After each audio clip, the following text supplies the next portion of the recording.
I will name three things why I think tanks matter today more than ever.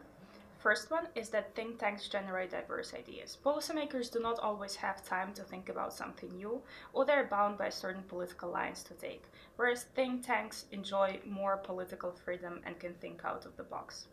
Second, having ideas is of course not enough. Ideas should always come with actionable plan and practical solutions, and that's what think tanks focus on, or at least they should focus on that. And finally, think tanks help to uphold the sanity of the world. Facts and discussion have always mattered, and it will continue to matter. We had a discussion today about why think tanks matter.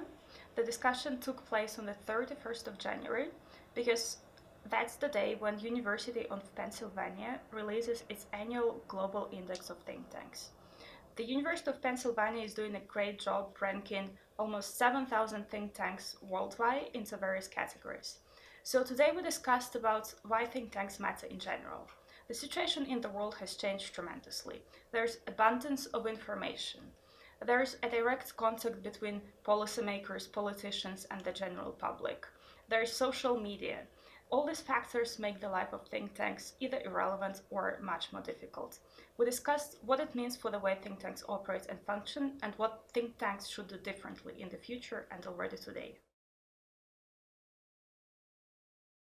At the discussion today, one of the participants made an interesting and revealing metaphor about how he thinks think tanks should operate. He compared think tanks with a Michelin star restaurant. First, a good restaurant and a good think tank should focus on the quality of food, not its abundance. Think tanks should produce short, concise dishes, but of course the preparation and thoroughness of the process that lead to the creation of these dishes can be very lengthy and complicated. Another important factor is that the dish that is served by a think tank or by a good restaurant should be a little bit contrarian, which means it should be different from everything that people are used to and should lead to new senses and new ideas. But at the same time, even though the dish or the idea is contrarian or innovative, it should be still appealing to a broad range of public or explained to the public.